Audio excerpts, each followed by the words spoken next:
horario de la autogestión, esto, así que estábamos ahí medio los tumbos. Pero sí, se habló de que se iban a unificar los horarios. Sí, supongo que puede haber algún tipo de problema con aquellos que no tengan todas las materias y ese sí, que se le cambie el día, digamos, ¿no? Pero lo que se iba dando era que se iban ayornando los de 4R1 al horario de 4R2. Y justo esto quedaría como al revés. Y ahí es donde a nosotros nos presta la confusión. Sí, está bien. O sea, el mayor problema en todo caso está en aquellas personas que solo deben estar tomando esta materia, o una materia o dos materias nada más de todo el cuarto. Supongo que esas deben haber agendado sus horarios según el horario oficial. Supongo que, bueno, eso va a ser lo más difícil. En todo caso, bueno, durante las semanas que vienen sabremos a ver cómo resulta. Aún así, si tengamos el martes, tengamos el jueves, tengamos tanto el martes como el jueves, al menos como profesores nosotros, de todos modos, bueno, yo no tenía preparada aquí la página del aula virtual, les voy mostrando lo que tenía en el 4R1 del otro día, y bueno, ya nos vamos a ir organizando de todas maneras igual. En principio ya les voy subiendo estos materiales, los estaba por subir ahora, ¿sí? Tenemos unos prácticos subidos ahí, que ya les voy a ir comentando de qué se tratan, ¿sí? Una cosa que me olvidé de contarle el 4R1, pero de todos modos ya la semana que viene hablaré de nuevo con ellos, y tal vez ustedes también ya estén presentes, si es que llegamos a unificar, si no, por lo pronto les voy contando a ustedes. Supongo que con Maximiliano ya les habrá comentado la manera en la cual ustedes van a tener la posibilidad de la aprobación directa con él, una vez que completen sus etapas teóricas. Conmigo, en cambio, tienen básicamente dos opciones. La opción principal y creo yo la más importante es la regularización. Entonces, bajo mi responsabilidad está evaluar para que ustedes regularicen, ¿sí? Que es lo principal de la materia. Después, la promoción práctica es primera antes que la aprobación directa, así que también está de la mano de las evaluaciones que vamos a tomar a fin de este cuatrimestre y a fin del segundo cuatrimestre, ¿sí? Entonces, tenemos dos evaluaciones parciales, ¿sí? Primer parcial, segundo parcial, con los temas que correspondan, bueno, cada uno de los que hayamos visto o los que correspondan según programa. Siempre tienen que recordar que el programa es lo oficial, no lo que se da en clase. Lo que se da en clase es una guía siempre. Aún así, tampoco estamos esperando andar cortando cabezas porque sí, no es esa nuestra intención, sino más bien tener una organización de tal manera de que lleguemos al parcial con la mayor parte de lo principal visto. Va a haber una etapa de recuperación. Esa etapa de recuperación también sucede a fin de año, no a fin de cuatrimestre. La etapa de recuperación es única, pueden recuperar ustedes uno de dos parciales posibles.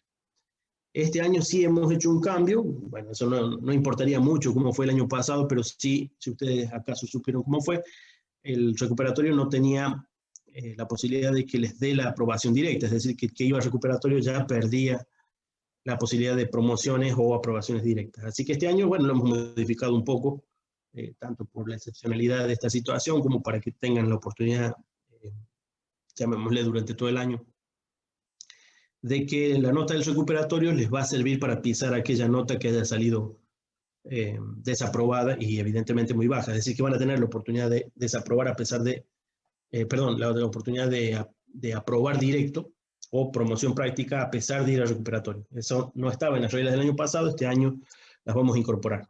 Pronto seguramente vamos a actualizar el reglamento de cátedra y lo vamos a volver a publicar. Por ahora estaba publicado el del año pasado, ¿sí? Bien, en cuanto a la actividad que vamos a tener durante el año, bueno, la mayor parte está referida a hacer muchas prácticas. Esas prácticas están un poco coartadas, obviamente, por esta situación de que cada uno esté en su casa, que no vamos a estar visitando el laboratorio por lo menos hasta mitad de año. Y aunque tuviéramos que visitar los laboratorios, como hemos comentado, bueno, en cada año de estos que vienen sucediendo, nuestros laboratorios son bastante pobres en materiales de nuestra materia, ¿no? De máquinas e instalaciones eléctricas. Es algo que evidentemente hay que mejorarlo, tanto desde el punto de vista de nosotros como profesores de la dirección, que es a quien se lo pedimos año con año, y sin duda de parte de ustedes. De hecho, algunos estudiantes han donado materiales en estos años.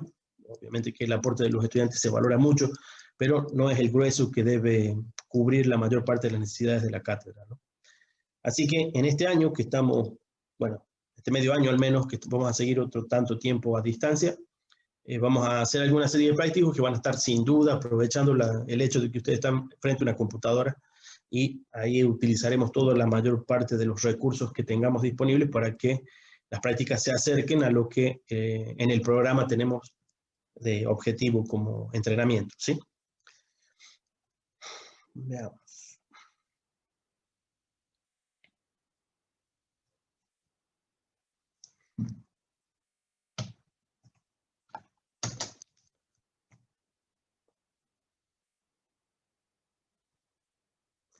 Entonces vamos a tener una serie de prácticos de aula y prácticos de laboratorio.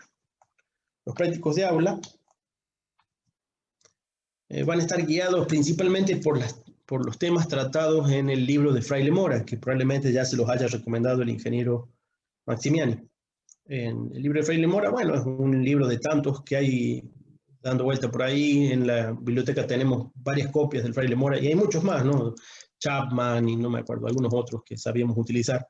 En particular el Fraile Mora, bueno, podría decir que tiene alguna serie de ventajas. Una de ellas es que está en castellano original, es decir, que es un libro escrito por un español directamente en castellano, así que eso hace que al menos el lenguaje sea un poco más evidentemente manejable que las traducciones. Las traducciones a veces por ahí tenemos el problema de que el término técnico utilizado en nuestro ámbito no deriva del inglés, y entonces es más difícil a veces de hacerse al lenguaje técnico utilizado en los libros traducidos. Además que la mayor parte de los libros traducidos vienen de Estados Unidos, donde, entre otras cosas, a veces utilizan un sistema de unidades diferente, ¿no? Hay adaptación, pero lo mismo se nota que no se está refiriendo a los materiales como los conocemos acá.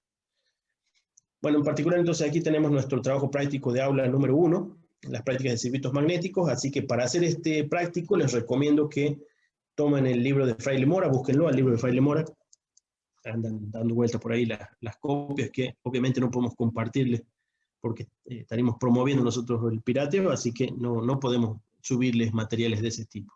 Pero sí se los recomendamos, así que el que se lo consiga o el que ya lo tenga, el Fraile Mora en los capítulos de circuitos magnéticos, será el capítulo 1, no lo recuerdo, después lo podemos ver, y el capítulo 2 o 3, que debe ser el de transformadores, son nuestros prácticos de aula primeros, ¿sí? Tenemos circuitos magnéticos, algo muy similar a estos van a ser, la mayor parte son siempre algún tipo de núcleo que se parece a bobinas a núcleos de transformador, ¿sí? Entonces hay una variedad. Aquí solo tengo 3 ejercicios, bueno, son 3 ejercicios mínimos, como para que ustedes tengan un inicio y una especie de control de entrega. En cuanto a qué tan variado y cuánta profundidad van a tener los temas, fíjense en Fraile Mora, hay muchos ejercicios hechos y muchos más ejercicios para hacer. Si ustedes tienen un dominio de ese capítulo sin más, porque no es muy complicado, bueno, no tengo duda de que cuando les tome el parcial con estos ejercicios no van a tener ningún inconveniente. Lo mismo para los de transformadores monofásicos, también son relativamente sencillos. En este caso, ya la temática ya no es circuito magnético, sino más bien el circuito equivalente del transformador y los ensayos del transformador. Sí, está muy bien explicado, una vez más en Fraile Mora, hay muchos ejercicios ya referidos al tema, que los resuelven muy convenientemente, y en la parte de práctica, bueno, hay una enorme cantidad, creo que no sé, 30 o 50 ejercicios. Al principio están los del monofásico y después vamos a hacer los del trifásico. Más adelante vamos a hacer otro práctico de estos de transformadores, pero ya con monofásico. Para eso sí vamos a usar algo de software, algunos software que nos permiten simular el circuito equivalente de un transformador, tanto el monofásico como el trifásico, así que los vamos a utilizar a manera de comprobadores de lo que estamos haciendo en cálculo, ¿no? El cálculo es suficientemente aproximado, los modelos equivalentes también son de aproximación, así que los vamos a someter a pruebas a esos modelos equivalentes, y ustedes van a poder leer en los instrumentos virtuales, obviamente, de estos transformadores, bueno, las magnitudes que aquí estaríamos calculando, ¿no? Aquí, por ejemplo, que se dan una serie de parámetros del transformador, una serie de 2 ensayos, y se preguntan por algunas magnitudes eléctricas. Esas, si nosotros construyéramos nuestro circuito equivalente con esos datos, a partir de los datos que obviamente hay que ponerse a calcular en función de los modelos equivalentes, lo podríamos poner a simular, y la simulación nos mostraría por medición esos valores que se están pidiendo. Algunos son indirectos, así que algunos de todos modos hay que calcularlos. Bueno, esos serían nuestros 2 primeros prácticos de aula. Entonces, como les digo, vayan leyendo del material de Fraile Mora, encarándolo para el lado de los prácticos, ¿no? Están siempre presentados la teoría, que no solo está bien hecha, sino además puede tener casos de análisis y cosas así. Bueno, traten de concentrarse en lo específico para la parte práctica.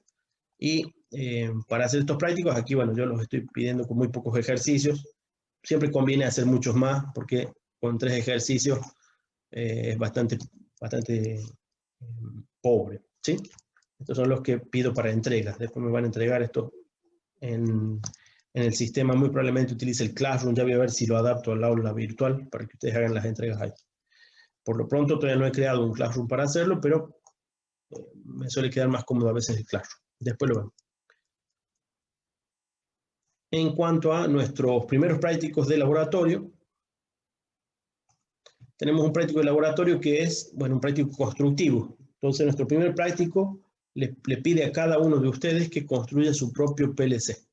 ¿Sí? Si no conocen lo que es un PLC, bueno, esta práctica está orientada a que lo conozcan, que lo construyan y que lo practiquen. Esencialmente, que lo practiquen. Así que se van a construir uno, ¿sí?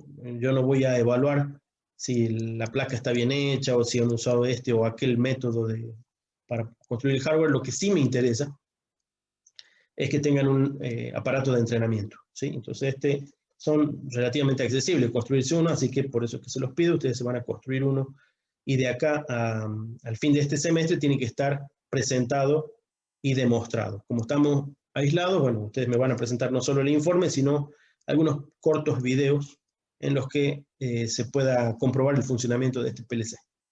¿Sí? Lo que vamos a montar en ese PLC, bueno, con alguna circuitería externa al PLC, es algún modelo de máquina. ¿Sí? Esas máquinas, bueno, son máquinas a controlar. En todo caso, ya lo vamos a ir ampliando y se van a ir dando cuenta, bueno, cuánto se puede llegar a hacer. La idea con esto es de que ustedes se entrenen en una tecnología completamente industrial. Su modelo de PLC obviamente va a ser un pequeño prototipo, un modelo de escala de un PLC real, pero va a tener la esencia de un PLC industrial, que es la programación con diagramas de contacto. ¿Sí? La programación con diagramas de contacto. A fin de cuentas, la reproducción de un diagrama de contacto a modo de sistema de control. ¿Sí? Si hay algo muy importante como ingenieros electrónicos que ustedes van a tener que hacer es un sistema de control. Y los sistemas de control más simples son los de llaves, es decir, los de llaves eléctricas, los de contactos eléctricos, de contactores, de relés, de ladder o PLC. ¿Sí? Entonces eso es una de las partes esenciales de nuestro tema en máquinas e instalaciones eléctricas. En cambio, el año que viene ustedes van a ampliar a un tema completamente electrónico, el sistema de control electrónico por excelencia, que es un sistema de control de potencia, ¿sí? Analógico en el primero de sus casos. Digital, bueno, en el caso más moderno y más típico.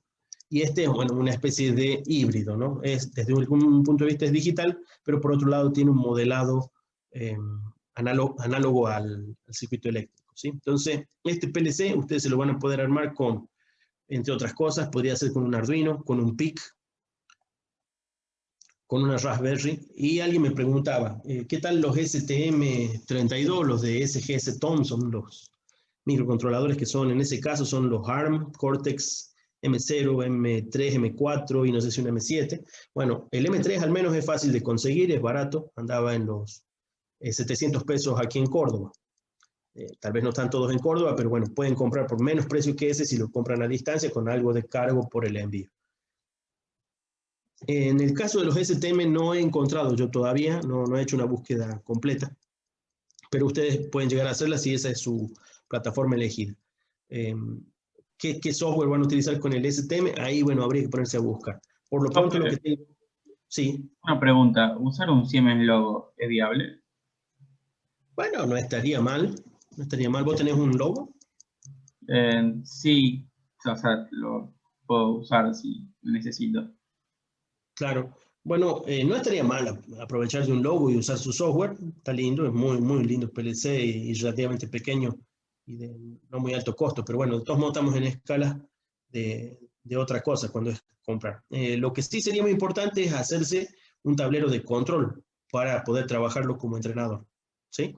Es decir, una serie de llaves, una serie de... Bueno, a veces se pueden llegar a poner sensores o actuadores, pero eso ya es relativamente complejo. Sí, usar las entradas y la salida con llave y luces. Claro. O sea, cosa de tener un tablero de llaves y algún buen testigo de lo que uno estaría haciendo para modelar máquinas, ¿no? Máquinas genéricas. Después, bueno, te vas a ir haciendo la idea ya apenas veas los prácticos. ¿Sí? Así que sí sería importante eso. Ese sería más un relé programable que un PLC, ¿verdad? Aunque el nombre es relé programable, es una especie de nombre despectivo que le han dado simplemente porque los PLC industriales son unos aparatos muy grandes, pero el logo es un PLC. Es suficiente, se puede programar en ladder, así que es suficiente entrenado. Profe, una consulta. Sí. Yo tengo un S7300 Eso es Siemens. maravilloso. O sea, ¿puedo usarlo? O sea, yo programo en tiempo en S7300. ¿Puedo programar ahí eso o es necesario que construya mi propio PLC? No. El entrenador es para aquellos que no tengan disponible un PLC y esto es un suficiente reemplazo. Si vos tenés disponible un PLC de ese tipo, bueno, ni qué decir que ahí se puede explotar mucho mejor todo lo que es la estructura de las soluciones. Y bueno, ahí lo que sí sería importante es que vos te hagas un tablero de entrenamiento con el cual... Para controlar las salidas del PLC y mover algo. Perfecto. Bueno, gracias, profe. Sí, preferiblemente concentrar tus esfuerzos en eso. ¿Por qué? Porque tener ese tablero, bueno, te va a permitir hacer, bueno, una infinidad de prácticas, ¿sí? Y acá lo que pretendemos es eso, ¿no? Hacer práctica. Ganarlo por práctica. Bueno, profe. Gracias. Profe, ¿y a la hora de programarlos, se podría usar el Logos, el sistema Logos? ¿O sí o sí con ¿Usando bloque lógico? Sí, el Logos usa bloques. Bueno, sería suficientemente equivalente, pero no estaría de más que tengas entrenamiento en ladder, porque el ladder es completamente eléctrico en la simbología. Entonces, no está de más que vos uses el logo, porque es un excelente aparato, pero sí sería bueno que nos concentremos en lo que necesitamos para nuestra materia, que sería la analogía eléctrica. Entonces vos podés hacer versiones de la analogía eléctrica mediante bloques, pero sí te voy a pedir que utilices algún simulador de ladder. Perfecto, gracias. Bueno, entonces decíamos, para aquellos que quieran construirse uno, yo tengo algunas soluciones que ya se las he agendado y lo venimos haciendo todos estos años, hechas con PIC, con Atmel AVR, que son a fin de cuentas los chips básicos del Arduino, y las Raspberry, ¿sí? Aquí mismo en este documento, que de momento ya se los voy a compartir, tenemos un enlace a un drive que todavía tengo vivo en mi cuenta de Google de Gmail, pero como está al tope, probablemente pronto la cambie. Cuando lo cambie, bueno, les informaré del nuevo enlace. Ahí lo que tengo son los trabajos prácticos de 2016, 2017 y 2018. ¿Sí? Ya no he podido subir más porque estoy en 90% de lleno mi cuenta. Ya voy a buscar algún otro método o alguna otra nueva cuenta para subir el resto de los trabajos. Pero en cualquiera de estos años ustedes entran y tienen todos los trabajos prácticos de los años anteriores de la construcción de los PLC. Entonces, la idea cuál es que se ahorren un poco de pasos para no cometer los mismos errores que a algunos ya les ocurrió, por decir, la serie de inversiones que ocurren al poner los optoacopladores o los relés.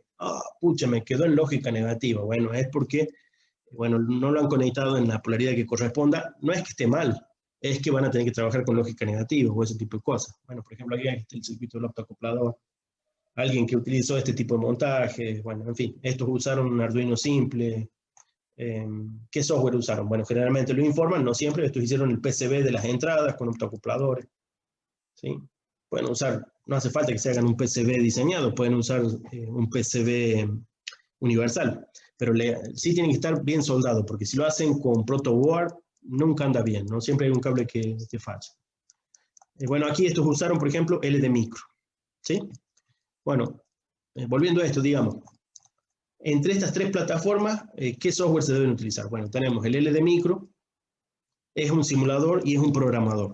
Les permite esto generar código de C si acaso tuvieran una plataforma que no fuera las tres que programan. ¿Sí? Si no es PIC, si no es Atmel, si no es Arduino, lo mismo podrían programar un microcontrolador, pero es indirecto. O sea, no me interesa trabajar con código de C. Si se genera código de C, sencillamente debería salir andando. ¿Sí? No vamos a ir a mirar el código de C. Lo que intentamos hacer es trabajar con simbología eléctrica. La simbología eléctrica ya lo vamos a ver un rato con más detenimiento, pero la idea es trabajar con ladder y pasar directamente al micro o a la placa. ¿Sí? Ladder y a la placa. No queremos tocar ni ensamblador, no queremos tocar código de máquina, no queremos tocar C. ¿Sí? No es nuestro interés porque vamos a perder el tiempo. Lo que queremos tener es algo lo más parecido a un PLC industrial. ¿Cómo se programa un PLC industrial? Se dibuja el circuito, se manda a grabar. Punto. Entonces estos software se aproximan a eso. Este es el más indirecto. También es el más sencillo de usar, pequeñito, liviano, en fin. genera código de máquina para la plataforma elegida o código C como código intermedio. ¿Sí? Este es mejor que el anterior, también es pequeño, a veces da problemas de ejecución por la instalación, hay que renegar un poquito. Tiene la ventaja de que permite monitorear el funcionamiento del PLC, es decir, si uno tiene un Arduino conectado haciendo de PLC, lo programa con esta simbología eléctrica, le baja este programa en forma de simbología eléctrica, uno lo puede estar mirando, monitoreando todo el tiempo. El otro es una programación offline, porque dependen de un programador del microcontrolador. En este no, directamente por el USB hay un firmware que se ha precargado, obviamente, en la placa para que actúe como monitor. ¿Sí? Entonces, diría yo que es un paso intermedio entre los dos, está en muy buen nivel. ¿Sí? Da por ahí algunas dificultades de ejecución, tendrían que investigarlo. Ahí están los enlaces para este. Este se trabaja con Arduino. ¿Sí? Ahí dice PIC, pero creo que me he equivocado. No funciona con PIC, funciona con Arduino o Atmel. Esta para Raspberry o Arduino. De todos modos, en algún lado tiene que quedar el servidor se monta en la PC. El servidor ofrece una página, esa página es la que descarga, la página está dentro de la PC, ¿no? Esa página es la que permite la descarga del programa traducido al Arduino o a la Raspberry. Este es relativamente complejo, ofrece hasta 5 lenguajes de programación y el que nos interesa, el ladder, está incluido y se puede simular. ¿Sí? Es el más completo, también es uno de los que es un poco más difícil de trabajarlo, pero muchos lo han trabajado, así que si a usted le interesa trabajarlo sobre Raspberry, este es el adecuado. ¿Sí? Finalmente, ¿cuál otro teníamos? Bueno, este lo intentamos alguna vez, pero tuvimos problemas de licenciamiento. Es un software que está liberado, pero hay algún tipo de licenciamiento para cuando uno utiliza algunos módulos. No hemos logrado hacerlo andar. Lo agendé en su momento, hace como 2 años, pero no hemos logrado completamente sacarle provecho a este. ¿Sí? El Axel Software es de un italiano que, o sea, lo que hace la gente a veces en software libre es lo siguiente. Generan un software libre que si tiene acogida, después lo que el tipo ofrece es un servicio con ese software libre. ¿Sí? Es el desarrollador, le hace cambio, lo adecua para ustedes, pero ustedes le están pagando o un sueldo o un servicio de consultoría. Bueno, hay algunos enganches de este software libre que, bueno, hacen de que no lo logramos hacer andar completamente. ¿Sí? En este se debería poder hacer andar sobre Arduino Raspberry desde una PC que haga una vez más de servidor. ¿Sí? Esto es mucho más completo que el anterior, pero como tiene ese par de cosas orientadas a lo comercial, bueno, no nos está funcionando. Si alguien llega a investigarlo, bueno, no estaría mal porque es un software que les permitiría hacer un sistema SCADA, es decir, de mucho mayor nivel que el que permite un software de PLC, ¿sí? Bueno, al menos estos son los 4 software que yo supe encontrar en estos últimos, no sé, 10 años, para poder hacer un pequeño PLC de entrenamiento. Recuerden que este PLC no está pensado para reemplazar, vamos a la Volkswagen y le ofrecemos nuestros PLC. No, está pensado para que uno disponga de un PLC, ya que son tan caros, estos son muy baratos de construir, y nos permite trabajar directamente con ladder, ¿sí? Con ladder, en el mismo método que un PLC industrial. Entonces uno rápidamente, o no rápidamente, con la experiencia, con práctica, uno va adquiriendo la experiencia necesaria para decir después en un currículum o cuando le hagan una entrevista, usted puede programar el PLC y le van a decir alguna marca y ustedes van a decir, sí, lo van a mirar el software algún rato, pero lo demás va a ser ladder. ¿Sí? Así que ese es nuestro objetivo, manejar simbología eléctrica para el control de aparatos y máquinas medianamente complejas. ¿Sí? Profe, una consulta. Más allá de la realización del PLC que Sí. vamos a tener que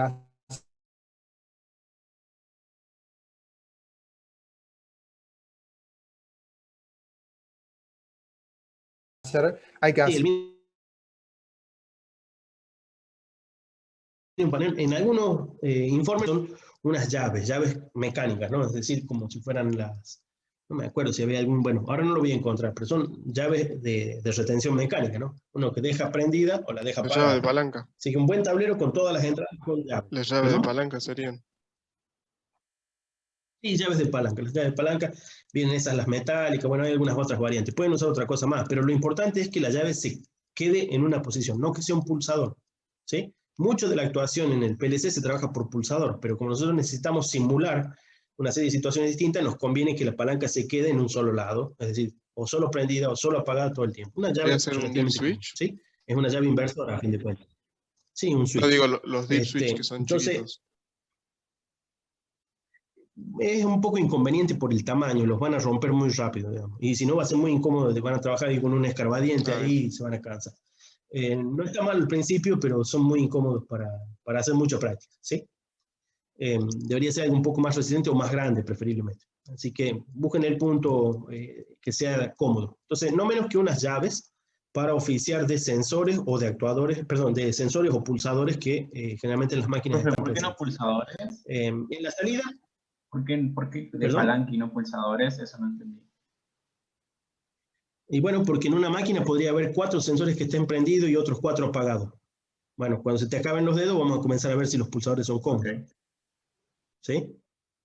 Más que nada por eso. Entonces, después hacemos una prueba y es como tener los cables, ¿viste? Están los dedos todos doblados ahí tratando de hacer la prueba. Es lo mismo que tener cables en un protoboard. Profe, usamos solamente switches para simular sensores, no usamos ningún actuador, no hace falta ningún actuador, una electroválvula, cosas así. Bueno, sin duda lo más conveniente a veces es seguir construyendo su tablero y tener actuadores para trabajar. O sea, no menos que motores de continuo o alguna otra cosa interesante. Podrían ser electroimanes y alguna otra cosa así. Pero habría que armarse algún tipo ya de circuito para emular alguna serie de capacidades propias de una máquina que estén modelando. Las luces pueden bastar al principio, ¿sí? Luces de salida, después de los relés o en los propios relés, bastarían al principio. Después suele convenir armarse algún modelo de máquina, aun si uno tuviera que mover a mano y apagar los fines de carrera, ¿sí? Entonces podría poner unos fines de carrera, los fines de carrera a fin de cuentas sí son pulsadores, pero se necesita algún tipo de mecanismo para que los apriete, ¿sí? Por decir, yo pongo un carrito, le pongo un eje y ese carrito cuando pasa por el pulsador X, entonces sí me lo aprieta. Pero lo puedo dejar ahí, levanto las manos y se queda apretado, ¿sí? Eso sería lo importante de armar un mini modelo de movimiento de una máquina. Después lo van a ir entendiendo cuando vean algunos ejemplos, ¿sí? A ver si hay una pregunta ahí, dicen. ¿Cuántos relés habría que incluir en la placa? Bueno, lo más conveniente sería cerca de unas 8 entradas y unas 8 salidas. Lo mínimo, no podría ser menos que 4 o 5 salidas y 6 entradas. Si hacen menos que eso, bueno, las máquinas a modelar son muy simples, ¿sí? Una vez más con los ejemplos van a ver que necesitamos, lo que más útil es entradas. Cuanto más entradas, mejor. Porque lo que más hay en una máquina son sensores. Lo que menos hay son salidas, pero aún así, con menos de 4 salidas ya no nos sirve para nada. Bueno, este sería entonces nuestro práctico de armado. Este práctico de armado no está pensado para evaluar, como digo, la factura, de qué tan bonito lo hicieron, de qué tan lindo sea. Lo que nos interesa es su funcionalidad. Y que ustedes se hagan de un aparato que, bueno, no van a... Casi nadie de nosotros nos compramos un PLC para tener como juguete. Este es un modelo de juguete, pero que nos permite trabajar en ladder, ¿sí? Ese es nuestro objetivo. Tener un entrenador en ladder. Entonces, por no mucho dinero, van a poder construirse su propio PLC para entrenarse, ¿sí? Algunas facilidades las tiene, hay algunas otras que quedan pendientes para los PLC verdaderos y comerciales. Cuando tengan la experiencia, cuando tengan ustedes la oportunidad de trabajar, o muchos de ustedes que muy probablemente ya trabajan con PLC, ¿no? Profe, ¿esto sería en grupo o individual? Individual, este es individual. Si estuviéramos, bueno, con posibilidad de ir a la facultad, esto se hace en grupo, pero bueno, ahora como no tenemos otra, es individual. Profe, una última consulta de lo del circuito. Sí. Toda la parte de optocopladores no separaría la salida, ¿verdad? Para que no tenga contacto con la placa Arduino o lo que usemos. Sí, yo creo que puse ahí algunas fotos, déjame mostrar. ¿Haría falta digamos, para la un entrada PLC, también o no? ¿Perdón?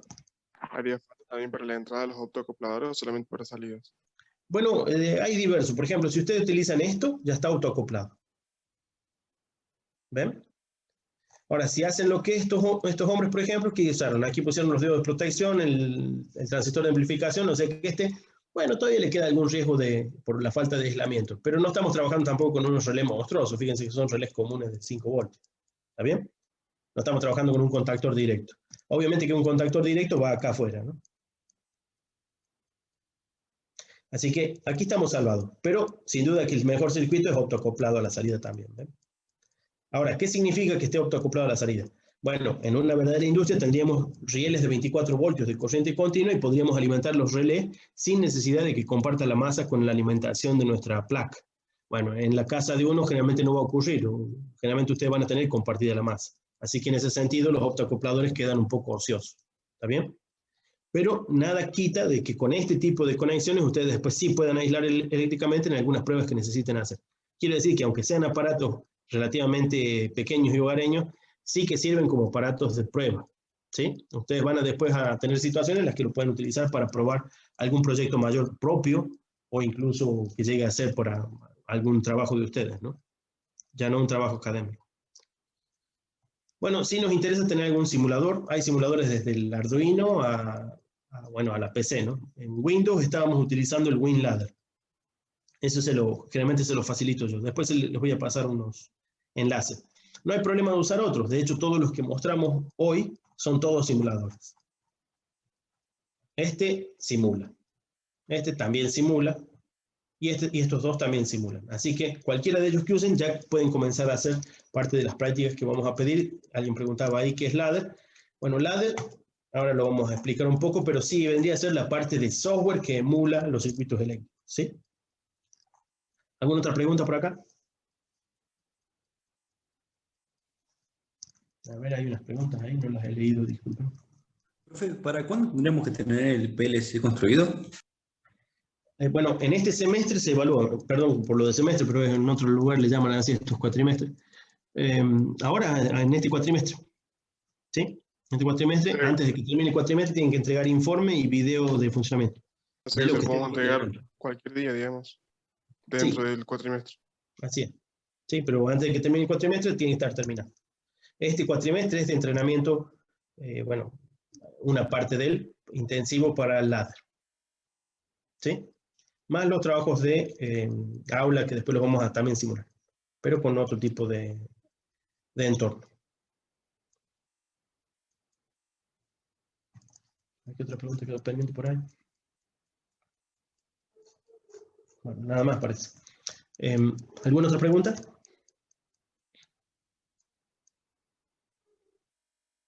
Bueno, vamos a aprovechar y van a hacer ustedes el presente, van a poner legajo y nombre completo en una sola línea del chat.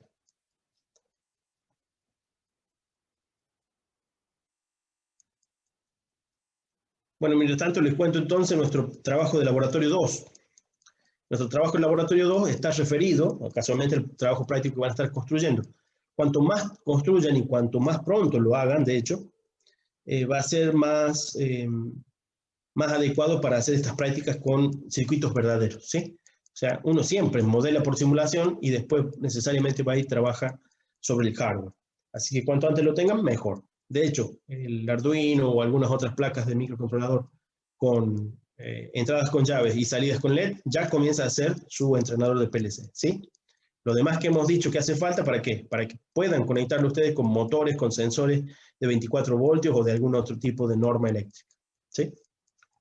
Bueno, entonces tenemos aquí nuestro trabajo 2. Esto es una pequeña introducción que hace falta hacer para aquellos que no hayan visto nunca sobre PLCs y sobre ladder, ¿sí? PLC entonces es Programmable Logic Controller, ¿sí? Controlador lógico programable. Es el nombre que apareció comercialmente hace unos 60 años, una cosa así. Y bueno, quedó ese nombre, ¿sí? PLC. Obviamente hay algunos fabricantes que no utilizan el nombre PLC y hablan de un nombre más fantástico o un nombre más simple, ¿sí? Lo que sí importa que son computadoras industriales. O sea, los PLC son computadoras industriales orientadas a trabajarlas de cierta manera, ¿sí? Esa cierta manera es una analogía eléctrica. Una analogía eléctrica. Entonces, ¿con qué se trabaja en la industria para hacer automatismos que no sean mecánicos o hidráulicos o neumáticos? Bueno, se trabaja con electricidad. Eso se hace mucho así, desde que la electricidad se puede cablear en algún sector, ¿no? Entonces, ¿cómo se hacen ese tipo de automatizaciones? Básicamente con relé. ¿Sí? Básicamente con relé, los cuales son conocidos en el ámbito eléctrico por contactores, ¿sí? Los contactores son, a fin de cuentas, un tipo de amplificador analógico simple, que no es otra cosa que una bobina que cierra unos contactos y los contactos conducen una corriente mayor o una tensión mayor, en general una potencia mayor, ¿no? Así que un contactor, un relé o relevador, Es una herramienta relativamente simple, discreta, que nos permite hacer una amplificación de actuación muy simple, muy sencilla, pero nos permite tan solo los prendido-apagados. Y es que con prendido-apagados podemos hacer muy pocas cosas. Uno hubiera imaginado, pero si acá no hay ni computadoras, ni sistemas complejos, ni nada de eso, entonces no se debe poder hacer mucho con esto. Por el contrario, ustedes ya lo han visto, que se puede hacer muchísimo. Toda la electrónica digital está construida solamente con llaves prendido-apagado, así que acá se está usando lo mismo, con una limitación un poco más importante, porque estamos hablando de componentes muy, muy gruesos, ¿no? Un contactor es más grande que el puño, así que imagínense hacer todo lo que han hecho en técnicas digitales con llaves y no con puertas del tamaño de un puño, ¿no? Así que bueno, es bastante más limitado en ese sentido, pero no menos útil. Entonces tenemos el relé electromagnético, un elemento que es relativamente conocido por ustedes, tal vez no lo hayan estudiado específicamente, pero todos los elementos que lo constituyen sí que lo conocen. Tenemos una bobina que va a generar un campo magnético, ese campo magnético actúa sobre un núcleo que ya está preconstruido y que va a mover sobre un vástago de tal manera de que un par de contactos se cierran y un par de contactos se abran, ¿sí? Entonces ahí están nomenclados como NA y NC, normal abierto y normal cerrado, ¿sí? Contacto normal abierto, contacto normal cerrado, o normalmente cerrado. En inglés va a aparecer a veces como el normally open, NO, así que, bueno, si ven un plano por ahí, algún circuito que está completamente en inglés, puede que las siglas que encuentren sean NO o NC, ¿sí? NO o NC. Más allá de eso, NA-NC es una terminología muy común en este ámbito, así que después se van a acostumbrar a trabajarlo así, o sobreentender cuando se hable de los NA y los NC, ¿sí? Entonces aquí tenemos la bobina cuando no ha sido energizada y la bobina cuando ha sido energizada, ¿sí? El NA se cierra y el NC se abre, ¿sí? No es más que una situación circunstancial el hecho que esté abierto o que esté cerrado el respectivo contacto, ¿no? Ahí lo tenemos ejemplificado con 24 voltios. 24 voltios es una tensión muy común en ámbito industrial, 24 voltios de continuo, ¿sí? Hay un sistema de alimentación, la mayor parte de las industrias que tengan automatismo utilizan sensores que trabajan a 24 voltios de corriente continua, ¿sí? No es común que los actuadores trabajen a 24 voltios de corriente continua, sí los sensores, que pueden ser fines de carrera electromecánicos, es decir, básicamente chapitas que se cierran por alguna presión, ¿sí? Los fines de carrera más tradicionales son así, electromecánicos simples. Los fines de carrera más modernos son ópticos, magnéticos. Tenemos algunos en un tablero, en un banco de trabajo que armaron unos estudiantes que donaron hace 2 años, la última vez que estuvimos en clase. Allá en el Laboratorio de Técnicas Digitales tenemos un enorme banco construido por unos estudiantes en los cuales, entre otras cosas que donaron ellos, son unos fines de carrera ópticos, unos fines de carrera, creo que eran, se me ha olvidado, pero me parece que eran unos fines de carrera magnéticos. Y creo que había también alguno de sensor de presencia, que a fin de cuentas es un capacitivo, ¿sí? Un sensor capacitivo. Esos sensores, todos ellos, son activos, trabajan con 24 voltios de corriente continua. La clase pasada me preguntaban, ¿por qué 24 voltios de corriente continua? ¿Por qué no 5 voltios? ¿Cuál sería una desventaja de utilizar 5 voltios en un cableado en una industria? Y las corrientes Claro, la corriente podría llegar a ser son más muy alta. grandes. Claro, la corriente podría llegar a ser muy alta trabajando con 5 voltios. ¿Qué otro detalle más? Y los ruidos, claro. Sí, los ruidos por el nivel, está bien, los ruidos también afectarían muy rápidamente los 5 voltios, por más que nos parecen muy altos a nosotros. Generalmente nosotros trabajamos ruido por debajo del voltio, pero es probable que ahí los ruidos sean mucho mayores. ¿Qué más? Y yo diría también la accesibilidad del tema de la fuente en sí, o sea, está como todo normalizado ya para una tensión determinada, entonces si empezás a usar voltajes muy distintos, se te complica la instalación. Sin duda que sí, sin duda que sí. Otro aspecto sería el hecho de que si uno tiene unos cables con 5 voltios, seguro que a los 2 metros ya no tiene 5 voltios. ¿Sí? Entonces, evidentemente estas tensiones han sido elegidas, bueno, por muchas de estas razones que ustedes han dicho, y también por las caídas de tensión. Las caídas de tensión en 24 voltios, seguramente en un par de metros no habría mayor problema, ¿sí? De todos modos, alguna serie de esas razones son las que han hecho que el 24 voltios de corriente continua sea un estándar en estas instalaciones. No significa que no haya nuevos estándares. Es más, antes Ethernet no era una conexión de red típica de ámbito industrial y hoy en día existe Ethernet, variantes del Ethernet suficientemente resistentes para ámbito industrial, sucio, eléctricamente, lleno de interferencias, en fin, ¿sí? O sea que también vamos a encontrar, por decir, algún USB en algún momento en algunos puntos de la planta, a pesar de ser un ámbito bien industrial. Pero 24 voltios es una norma muy típica, y todos estos sensores que les contaba, que en todo caso, no sé, después vamos a ver si miramos una figura, si es que no tenemos la oportunidad de verlos en vivo, ¿sí? Son sensores que trabajan sí o sí en 24. Así que parte de su PLC tiene que poder entender señales de 24 voltios de corriente continua, ¿sí? Parte de ello es parte del diseño de ajustar bien los valores de resistencias o de corrientes que tengan que ustedes sensar en las entradas, o manejar en las salidas. En las salidas es un tanto más fácil, porque tienen las llaves NA-NC, creo que es un inversor en algunos relés. Bueno, van a trabajar con 24 voltios de corriente continua sin problema. También se pueden trabajar con 220 voltios, que es evidente en algunas instalaciones. Es poco probable que puedan trabajar con 380, ni con las corrientes de motores grandes. Para eso siempre, después de los relés que tenemos en nuestros PLC, aún en los PLC industriales, hay que poner verdaderos contactores o verdaderas etapas de potencia, ¿sí? Entonces, con el PLC, a pesar de que, bueno, también los industriales son de mucha mayor escala, no son para controlar motores de manera directa. Bien, entonces teníamos ahí un relé, ¿sí? El término de relé o relevador, básicamente es por la misma analogía que se utilizaba para el correo postal a caballo, ¿sí? Un correo postal a caballo, un hombre andando a caballo por no sé qué cantidad de kilómetros, tenía que hacer una posta, y en esa posta sencillamente lo relevaba a algún otro.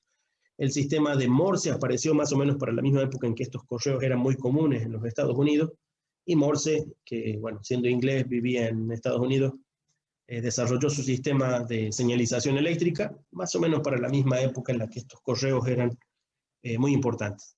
¿Cómo se hace para amplificar una señal eléctrica que sencillamente hace un prendido apagado? Con un relé, ¿sí? Cada tantos metros, evidentemente no metros, probablemente kilómetros, con unas buenas baterías, ponían un relé, ese relé cerraba sus nuevos contactos con una nueva batería, etc. Y así llevábamos la señal tanto más lejos como se pueda, ¿sí? En esa época de relés, bueno, también trabajó Charles Babbage en Inglaterra, que planteó una primera computadora, nosotros le llamamos computadora hoy, pero una máquina de cálculo relativamente compleja, programable. Su máquina estaba pensada desde el punto de vista analógico, pero discreto, de movimiento de engranajes y piezas mecánicas. Tal vez si hubiera conocido los relés, podría haber comenzado con las primeras computadoras de cálculo binario, pero eso no se hizo hasta un siglo después, ¿sí? Así que los relés también están en la génesis de las computadoras, especialmente las de Aiken y algunas otras de la época del 30, en el que algunas primeras computadoras se comenzaron a construir con relés. Ya saben ustedes, haciendo esas llaves NA-NC, y con ellas construyendo la lógica que nosotros hoy llamamos de compuertas digitales, ¿sí? De hecho, nosotros también vamos a reproducir parte de ello. Entonces ahí tenemos lo que tenemos en un PLC. En un PLC, ¿qué es un PLC? Decíamos que es una computadora industrial, y tenemos la particularidad de que un CPU interno, ustedes ya conocen un poquito de CPUs, o al menos de placas que trabajan con estos, ya sea en su propia computadora y algunos otros aparatos que tienen el celular, y si tienen, bueno, la suerte de haber metido mano un poquito de tiempo antes de que les toquen las materias específicas, tenemos un CPU ahí dentro, es una pequeña computadora que ya saben, en secuencia va ejecutando una serie de pasos. Entonces, ¿cómo trabaja un PLC realmente? Bueno, a las entradas tiene el equivalente de unos circuitos internos que serían algo así como un relé de entrada. Y a la salida, un relé de salida, ¿sí? Físicamente no suelen tener relés, suelen tener sistemas de estado sólidos. Hay algunos PLCs que específicamente dicen que tienen un relé tradicional, a propósito para saber que uno está trabajando con un contacto eléctrico puro y no con una transmisión de señales en un transistor. De todos modos, la analogía es que ustedes entienden que en las entradas tienen contactos NA y NC. Contactos NA y NC que representan la tensión de entrada presente en cada una de las entradas de la bornera, ¿sí? Después vamos a ver las borneras por ahí, creo que estaban en las fotos. Entonces, ¿cuáles son las simbologías que se utilizan? Bueno, como estos aparatos aparecieron en Estados Unidos y sigue siendo el país que difundió esta tecnología e impuso su normativa, el ladder se dibuja en la norma eléctrica de Estados Unidos, ¿sí? La norma americana que se llama, y que los diagramas, a ver, les muestro, creo que se los he mostrado ya, pero así, los diagramas en horizontal. Pueden ver que un circuito está dibujado en horizontal, no en vertical como es la norma europea y en la que se adscribe Argentina, ¿sí? Donde nuestras líneas de alimentación están arriba y nuestros circuitos cuelgan. Por más de que cierren hacia arriba, cuelgan el circuito. Estos no, estos circuitos no cuelgan, son un puente entre dos barras de alimentación, ¿sí? Para todo tipo de plano eléctrico hay mucha más riqueza de símbolos. Nuestros escasos símbolos, en cambio, se refieren a lo que en PLC nos interesa, solamente lo que en PLC nos interesa, ¿sí? Entonces tenemos nuestro símbolo para la llave abierta, NA, y la llave cerrada, NC. Generalmente se la cruza con una línea, como diciendo que hay un puente eléctrico, ¿sí? Pueden ustedes notar la completa analogía de lo que se trata de representar. Una llave sin abrir y una llave ya cerrada, ¿sí? Perdón, una llave sin cerrar y una llave ya cerrada, puenteada, ¿sí? Alguno podrá decir, bueno, pero se parece un capacitor. Bueno, en este tipo de circuitos no van a aparecer capacitores, así que no hay por qué confundirlo con capacitor. Al principio a uno le parece extraño, después de un poquito de entrenamiento ya los comienza a leer como que leyera castellano. Entonces, aquí tenemos presentados nuestros dos primeros símbolos. Decíamos, hay dos barras de alimentación, ¿sí? No importa si una es positiva, la otra negativa, si es tensión y la otra es neutro, da lo mismo. Sencillamente uno se abstrae de eso y dice, bueno, tengo las dos barras de alimentación, debo cerrar un circuito para controlar largo, tengo que alimentarlo entre las dos barras de alimentación con un circuito. Entonces puse una llave NA y una salida llamada Q0, ¿sí? Entonces aquí hay una serie de convenciones típicas de muchos PLC, no de todos, que es lo siguiente. La Q significa salida, la I significa entrada, ¿sí? La numeración suele ser corrida, aunque en algunos PLC, como los que utilizamos en el CUDAR y que usamos su software, utiliza numeración octal. Quiere decir que contamos de 0 a 7 y saltamos al 1, 0. ¿Sí? Y así seguimos contando. Entonces, en algunos PLC se usaba la numeración octal porque internamente estaba siendo representado en 3 bits. En otros PLC más modernos, obviamente, se puede contar de otras maneras, e incluso ni siquiera contar. Sencillamente se ponen nombres como si fueran variables, o como si fueran nombres de los elementos que estamos controlando, ¿sí? Pero internamente, evidentemente, hay algún esquema de numeración que uno, si necesita utilizarlo, lo emplea. Lo más común es que sea relativamente primitivo, y uno tenga nombres para entradas, nombres para salidas, nombres para otros elementos que vamos a ir presentando, y una numeración de ordenamiento. Por ejemplo, en estos software, ¿sí? Vamos a ver si se los pueden mirar en esto. Fíjense que en este es tan explícito como input 0 e input 1. ¿Sí? Y en la salida tiene un nombre. Acá sí tiene el número, output también, explícito input, explícito output. En el otro software, por ejemplo, en este software utiliza terminología de X para entrada e Y para salida. Bueno, muchos PLC también usan eso, ¿sí? Entonces depende un poco del software elegido, lo que vayan a utilizar como entrada-salida convencional, ¿sí? Son convenciones propias del software o del fabricante que estemos empleando. En este no me acuerdo, veamos. Tiene nombres aquí, pero había una terminología, acá está. No se nota mucho porque mi imagen se ve que era muy fea, pero recuerdo hay una Q que puedo todavía descubrir, ¿sí? Es una terminología propia PLC. Debe ser I y Q, pero no lo puedo aseverar ahora. De todos modos, decíamos. Entonces, no es sí o sí, Q siempre salida. No, eso depende del PLC. Es muy común que en muchos softwares de PLC Q sea la salida, ¿sí? I sea la entrada. Y hay otras terminologías más. M para memorias, R para registros. A fin de cuentas se trata de pequeñas computadoras con registros internos, con memoria RAM, con algunos recursos propios de un CPU. Desde el punto de vista eléctrico, entonces, llamamos a las entradas un nombre y un número, perdón, y lo mismo con las salidas. Aquí la terminología eléctrica que tenemos es una llave NA para una salida NA. Así que cuando cerremos la llave, es decir, si alguien que construyó con pulsadores, como mencionaba hace un rato, quiero poner un pulsador, bueno, está bien, pone un pulsador, lo tendrá que cerrar, mantener el dedo ahí para que se mantenga prendida la lámpara. ¿Sí? Bueno, si fuera la llave mecánica que dijimos, la que tiene retención mecánica, a fin de cuentas una memoria mecánica, la dejamos del lado que corresponde y queda prendida. ¿Sí? Entonces, esto es lo que tenemos dibujado ahí. En la línea de abajo hay una llave con una barra encima, así que ¿qué significa eso? Nadie tocó la llave y ya tiene que estar prendida la salida. Nadie tocó la llave, ya tiene que estar prendida la salida. Acá tenemos la particularidad de que la salida se llama M y no Q. Cuando la salida se llama M, no llega a los bornes, es una memoria interna. Como estamos en una verdadera computadora industrial, en realidad no hay necesidad de que las salidas sean físicas. Las salidas que no son físicas es memoria interna. Memoria o marca es el nombre típico en muchas líneas de PLC, ¿sí? En algunos casos incluso le llaman directamente flip-flop, ¿sí? En algunos son. Aquí la M, oficia de salida, pero es una salida interna, no llegó un borne. La Q, en cambio, es una salida numerada del exterior, ¿sí? Lo mismo con la I. La I es una entrada física. Y la I1, bueno, la I1 también es una entrada física, pero la estamos leyendo en inversa. Si nadie ha metido señal, nadie ha apretado la llave propia del I1, entonces lo que tenemos ahí es que ya está puenteada, ¿sí? Ya está puenteada. ¿Alguna pregunta?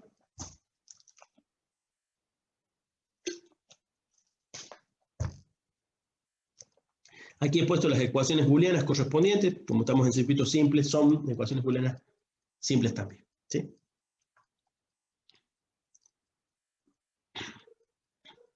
La mayor parte de los software del PLC y los PLC en sí mismos suelen permitir la realimentación. Principalmente porque es una conexión eléctrica que uno puede construir con relés, ¿sí? Hay una conexión típica que uno con un relé y un contacto auxiliar, generalmente con contactores, tienen un contacto auxiliar de baja potencia, básicamente de baja corriente. Entonces, ese contacto auxiliar lo utiliza para realimentar el propio relé. De esa manera uno le da un pulso y queda continuamente alimentado, ¿sí? Entonces, es un circuito que existe cuando uno cablea con contactores y cuando tiene que ir a reemplazar toda esta lógica hecha con contactores en un relé, puede dibujarla como eléctricamente la había construido. Entonces, aquí lo que tenemos es, ¿por qué la Q0 quiere una salida? Ahora aparece la entrada diciéndole Q0 a una llave. Bueno, es una llave que está conectada a la bobina de Q0. Recuerden que en un PLC damos por hecho que a la salida tenemos relé. En el que ustedes van a construir va a haber relés físicos. En los PLC reales o comerciales, en realidad, como dijimos, básicamente es un bit de salida que puede tener un sistema de estado sólido y no un verdadero relé. Así que lo único que está haciendo es leer una memoria interna. Desde el punto de vista eléctrico lo debemos pensar así. Acá tenemos una llave de entrada, ¿sí? Y una bobina a la salida. Esta bobina tiene un contacto auxiliar. Aquí lo podemos ver el contacto. Es un relé que está actuando con esta bobina a este contacto. Así que cuando ustedes le den electricidad a I0, cierran la llave, Q0 se enciende, Q0 activa su propia llave y su propia llave queda alimentando el Q0. Entonces, si ahora sueltan I0, si fuera el pulsador de su compañero que mencionaba, levantarían el dedo y sencillamente Q0 seguiría encendido, ¿sí? La ecuación, casi se hace evidente, esa ecuación dice, la Q0 de tiempo futuro es el paralelo de la llave en el tiempo actual y la realimentación en tiempo actual, es decir, la llave de contacto de Q0 misma en tiempo actual, ¿sí? Es casi la ecuación de un flip-flop, casi la ecuación de un flip-flop. Después la van a transformar en un flip-flop, pero en una práctica. ¿Tienen alguna pregunta con esto? Profe, ¿y cómo vuelve Q0 a 0 a desconectarse? Bueno, este circuito no lo permite, salvo que uno, digamos, cortara la alimentación. Pero no hay mucha dificultad de transformarlo rápidamente al circuito. Ya lo vamos a hacer en un instante. Entonces acá tenemos una serie de conexiones típicas. Tiene una serie de conexiones típicas que, sí, ese es el enclavamiento. El enclavamiento es eso. Que nos permiten, bueno, las conexiones eléctricas y que un PLC te permite reproducir dibujando, ¿no? Recuerden que estamos dibujando circuitos eléctricos nada más que con la terminología gráfica propia de los Jackie. Entonces tenemos dos llaves en serie y una salida. Un circuito típico y permitido. ¿Podemos poner más llaves en serie? Sí, tanto como lo permite el sistema. Y tanto como entradas dispongan. Sí, en general, bueno, uno está limitado por las entradas y salidas de las que disponga en el PLC o en el software, si es simulado. Conexión paralela. Bueno, se hace casi evidente. La conexión paralela también no solo es permitida, sino también es una conexión típica para circuitos de control de iluminación o de llaves que queremos controlar, ¿no? Aquí viene una cosa que, bueno, no es muy común de ver en verdaderos circuitos eléctricos. No es que no se pueda construir, pero no es tan simple como este dibujo. Digamos, no existe una bobina que sin alimentar esté actuada, ¿sí? Y acá sí tenemos dos relés. Ustedes pueden ver, la llave I0 no ha dado energía. ¿Cómo hace Q1 para que esté energizado? Bueno, eso no es posible. Ahora, ¿qué tal si usamos el contacto NC del relé 1, ¿sí? Es decir, de Q1, Si usamos el NC de Q1 y lo dejamos disponible a la salida, tenemos efectivamente un contacto ya cerrado, ¿sí? Entonces lo que ahí estamos simbolizando en realidad es que estamos conectando la llave NC del relé Q1 a la salida. ¿De acuerdo? Es una simbología corta para decir que estamos usando el NC de salida del relé y no el NA. ¿Sí? No es que en realidad esté actuado, estamos en realidad aprovechándonos de un contacto que ya está previamente cerrado. ¿Sí? De forma corta decimos que la salida es NC, pero eso sucede solo en PLCs, ¿sí? En ladder. ¿Está bien? ¿Alguna pregunta con esto?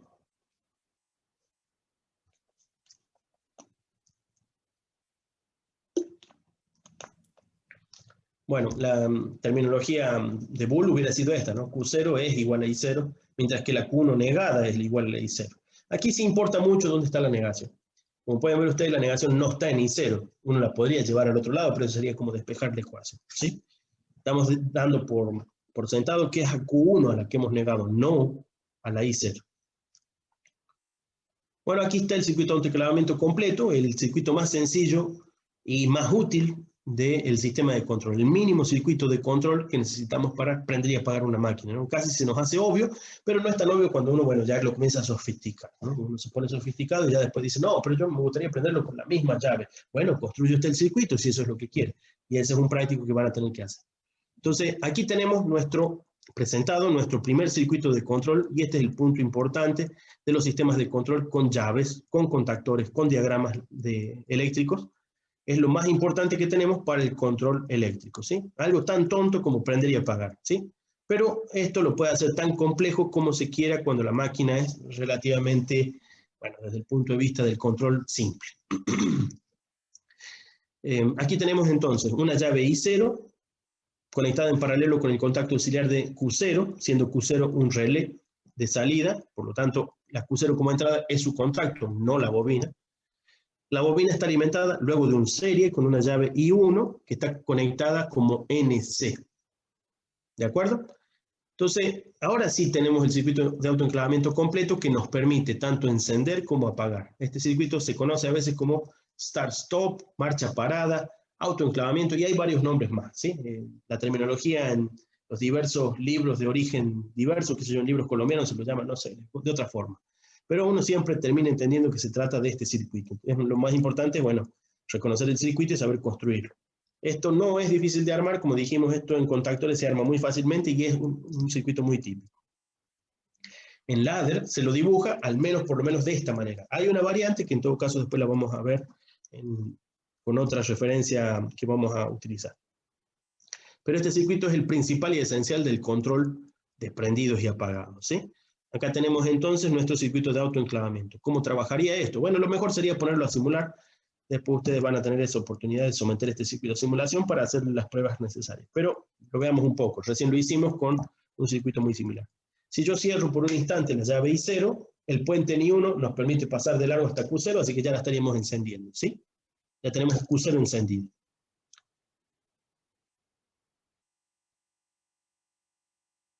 Sí, hay timer en el Arduino por ser un microcontrolador, la base. Con microcontroladores siempre van a tener disponibles timer. Entonces, timer también están disponibles dentro de su pequeño PLC. Decíamos, entonces, si yo cierro I0, el puente de I1 me permite llegar con la energía hasta Q0. Cuando Q0 se energice, se nos cierra Q0 como llave de contacto, ¿sí? La Q0 auxiliar. Si yo en ese momento a la I0 la abro, o dejo de tocar el botón si se trata de un botón, o cambio la llave de posición, sigue alimentado. Así que ya se autoenclavó el circuito. ¿Sí? Ya se autoenclavó el circuito. Bien. Ya no hace falta que nadie toque la llave I0. Es más, si ustedes tocan la llave I0, ni va a prender ni va a apagar. Va a seguir en el estado que está, es decir, prendido. ¿Cómo corto entonces? ¿Cómo apago Q0?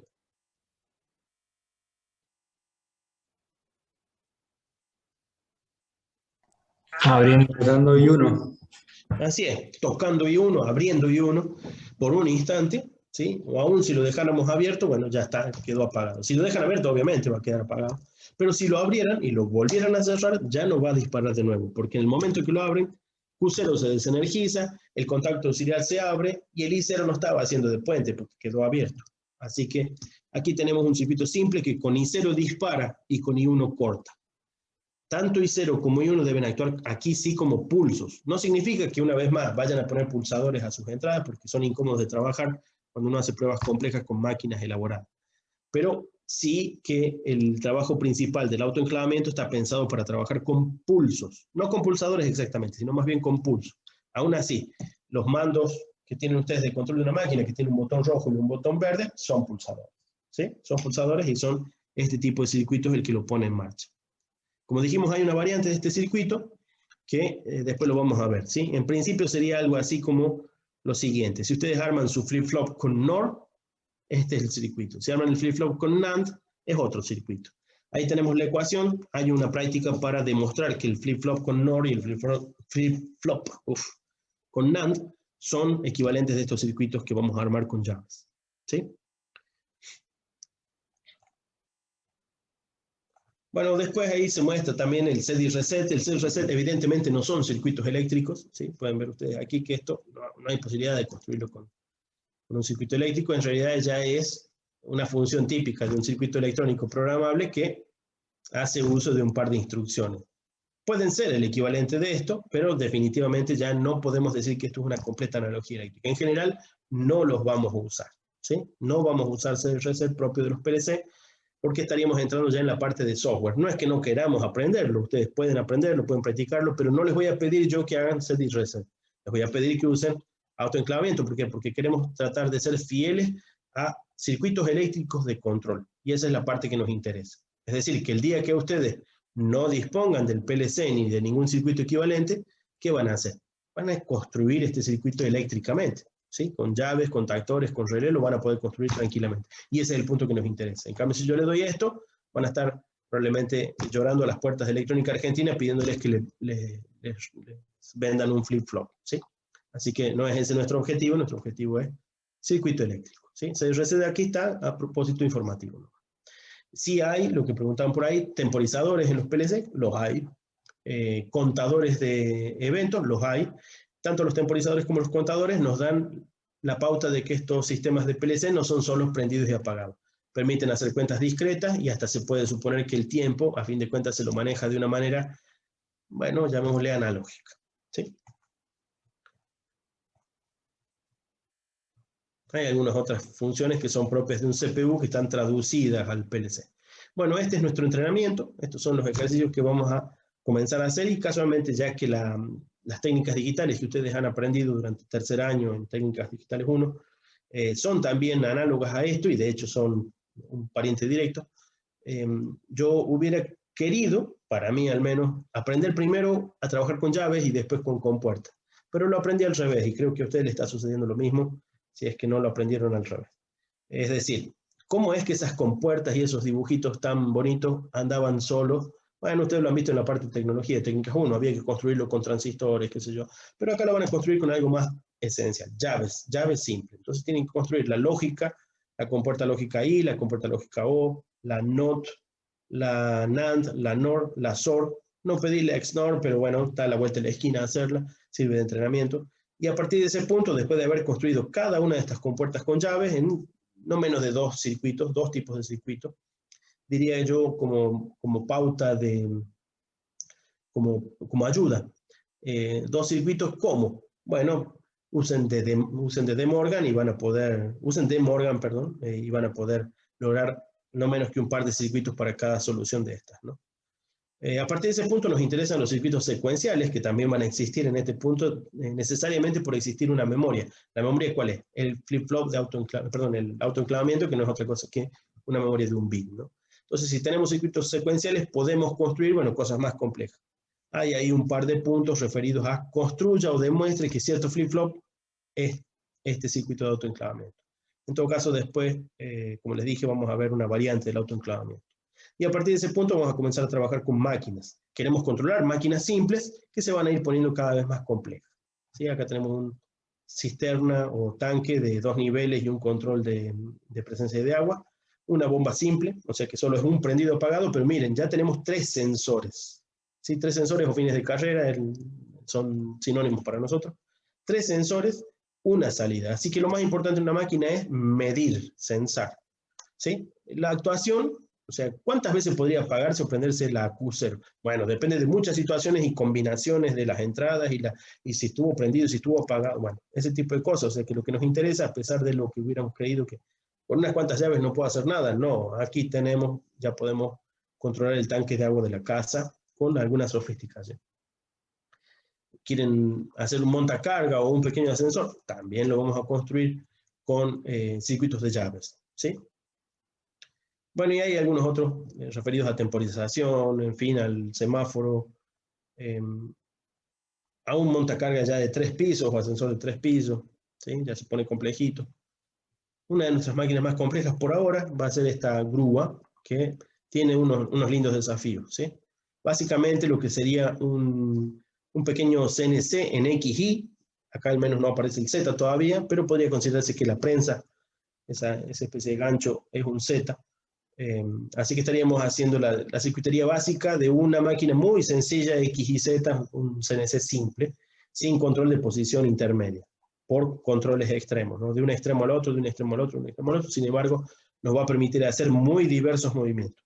Bueno, esta es la máquina más compleja por ahora. Después vamos a ir sumando ejercicios, especialmente si ustedes tienen su PLC y su máquina modelo, van a poder hacer, bueno, bastante más que solo esto. Pero esta es la idea de nuestras prácticas iniciales, entonces comenzamos demostrando con puertas simples, luego flip-flops simples, después nos ponemos a construir máquinas, ¿sí? Esto lo tienen que hacer en simulación, dependiendo del programa que elijan, me van a entregar, después, bueno, ya vamos a agendar o en el aula virtual o en Classroom que cree, cómo me van a entregar. Me van a entregar los archivos, fuentes de los circuitos eléctricos dibujados en ladder, del programa que hayan elegido. Han elegido uno de los 3 o 4 programas que mostré en esos prácticos. Bueno, de ese me tienen que mandar los códigos fuentes, más las capturas y pequeño informe gráfico para leerlo rápido. Si no han usado eso, por ejemplo, los que tengan el logo o el Siemens, bueno, me mandarán los códigos fuentes propios de eso y harán las capturas de pantalla que correspondan para su informe. Yo creo que tengo, por ahí me tengo que poner a fijar, tenía el Logos, tenía el Celio y algún otro software, así que también me va a servir para verificar que está funcionando y haciendo lo que corresponde. En cuanto a el Siemens, bueno, es un poquito más complejo tener el Siemens andando, pero la otra vez me compré un libro en forma virtual, por si acaso se los comento, los compro a pesar de que tiene nombre de pirata, son libros con copyright, con protección, así que no los puedo compartir, está protegido. Lo tengo comprado, algunos de estos libros, este no me lo compré todavía, pero bueno, son aquí he comprado algunos libros que me incluían el código del software para bajar, ¿sí? En ese caso era el Step 7 del Siemens. Si le interesa, yo tengo, o sea, yo tengo todo el software de Simatic C7 y el de TIA Portal, 15.0 bueno, y todo eso. Si le interesa, le puedo pasar los cracks y tengo todos los manuales también de los cursos y train de Siemens. Dale, eso sería muy interesante, bueno, más que nada de que acceda más gente, digamos, así claro, puede aprender, ¿no? Ya veo si lo puedo subir a un drive y le mando un link. Sí. Está bueno porque tiene una simulación que se llama el PLC Sim de Siemens, puede simular hasta los paneles operador y todas esas cosas. Oh, está muy bueno, muy bueno. Bueno, sin duda que... Claro. Se podrían hasta dibujar las cosas y que se muevan los dibujitos. Sí. Les recomiendo cosas como esta, no digo que ese libro les sirve para todo, digo que acá los libros están tan baratos en formato electrónico y son, bueno, no pirata. Así que yo aproveché, creo que me dio el acceso al menos al Step 7, el TIA Portal no, pero bueno, ese era otro libro, estaba un poquito más caro el otro. Pero sí, lo que comentan sus compañeros, no está mal hacerse de esos software, entrenarse lo suficiente como para que el día que les toque trabajar con ellos o les pidan experiencia, ya la tengan, ¿sí? De nuevo, lo que nos concentra, lo que nos atañe en nuestra materia es el entrenamiento. ¿Dónde lo dejé? Perdí. Es el entrenamiento con ladder. El ladder nos va a permitir hacer soluciones eléctricas de control, ¿sí? Soluciones eléctricas de control. Entonces, eso es lo que nos interesa, es la parte que yo voy a evaluar. Todo lo otro es adicional. Quiero decir que el armarse su propio PLC es un buen punto para tener, bueno, un avance hacia la aprobación directa, las promociones y cosas así. Pero lo que más va a ser útil de ello es que ustedes van a poder tener aparatos de entrenamiento de carácter industrial, ¿sí? Lo otro, si acceden a un software como el TIA Portal o el Step 7, van a poder aprender mucho más que lo que vemos en la materia, siempre con, bueno, la dedicación propia, el tiempo extra, y eso les va a servir necesariamente profesionalmente, ¿no? El Step 7 y el TIA Portal son de los mejores software y los mejores entornos para hacer integración de muchísimos niveles, básicamente son SCADAs muy completos. Bueno, después ustedes leerán lo que es un SCADA, un tipo de control, algo como el LabVIEW, nada más que referido a aparatos de control industrial, ¿sí? Bueno, eso por lo pronto. Creo que, bueno, ya todos han puesto su presente, ¿no es cierto? Bueno, ¿alguna pregunta, alguna cosa más? ¿Alguna cosa que me haya olvidado y tal vez tengan ustedes alguna pregunta referida a cómo vamos a llevar adelante estas prácticas y la materia? Sí, profe, ¿los trabajos estos tienen alguna fecha de entrega o es simplemente para que practiquemos? No, sí van a tener fecha de entrega, en este momento están abiertos al avance, ¿sí? Entonces, hemos comenzado con, tienen 2 trabajos de aulas para hacer, ¿sí? Después los vamos a ir revisando, en cada clase un poquito de cada cosa, especialmente en función de las dudas. Pero ya tienen unas tareas, por decir. Agarran el Fraile Mora y comienzan leyendo el capítulo de circuitos magnéticos, hacen ejercicios de circuitos magnéticos, preferiblemente resuelven más ejercicios que los 3 estos que tienen ahí. El Fraile Mora los va a guiar porque tiene varios ejercicios ya resueltos. Y tener un suficiente manejo de este tema. El siguiente tema a manejar es transformadores, ¿sí? Después vamos a ir poniendo fechas porque sí se nos van a ir acumulando otros prácticos más. Después de transformadores monofásicos sigue uno de trifásico, todavía no se los he publicado. Así que pueden ir comenzando no menos que con este de circuitos magnéticos, ¿sí? En cuanto puedan, avancen sobre el de trafo. En cuanto al de PLC, el de PLC lo pueden ir haciendo ya, lo que sí tienen que hacer es instalarse un software de simulación. Con el software de simulación funcionando, después veo si les puedo dejar disponible el que yo usaba, que es el WinLadder propio de los PLC que tenemos en el CUDAR, que cuando estamos en la facultad sí los puedo pedir prestado y los usábamos en estas prácticas, ¿sí? En vivo.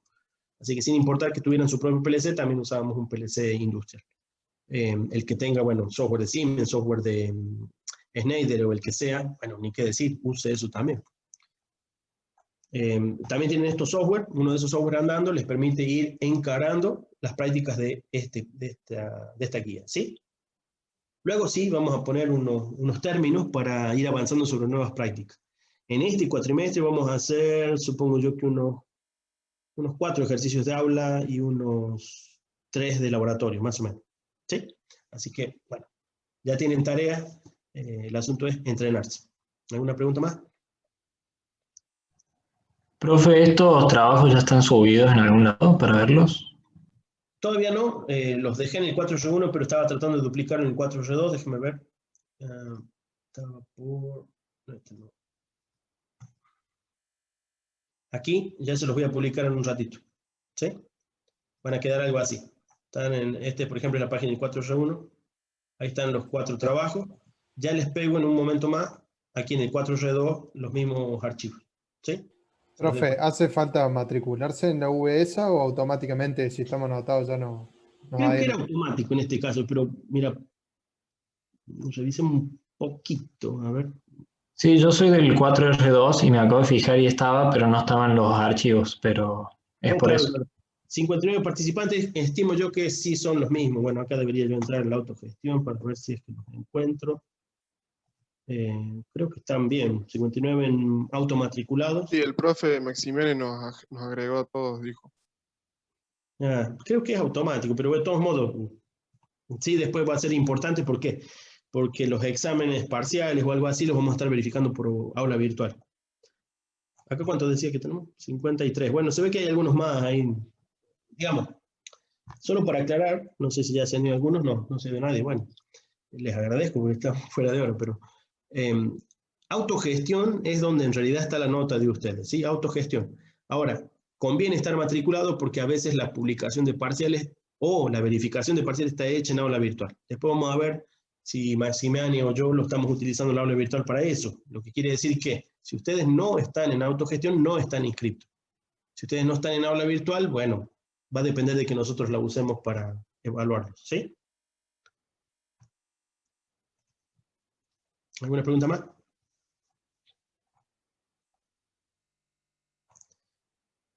Bueno, les agradezco y nos estamos viendo entonces, de ser que nos unificamos el martes, si no se unifica, el jueves nomás. ¿De acuerdo? Bueno, profe, muchas gracias. Nos vemos, Nos profe. vemos. Muchas gracias, profe. Gracias. También después les publico en aula virtual o algún enlace que voy a ir construyendo con los videos. Está grabado. Profe, ¿los días feriados vamos a tener clase o no? No, feriados no vamos a tener. ¿Nos toca alguno pronto? No sé, pero por las dudas, para agendarlo. No, si caen el miércoles no vamos a tener El año clase. El año pasado, como empezamos tarde, muchos profes no decían que no tomaban los feriados, teníamos clase igual, por eso. No, estamos comenzando a tiempo y si nos tocan feriados, ¿qué se le va a hacer, no? Sí. Listo, gracias, profe, nos vemos. Dale.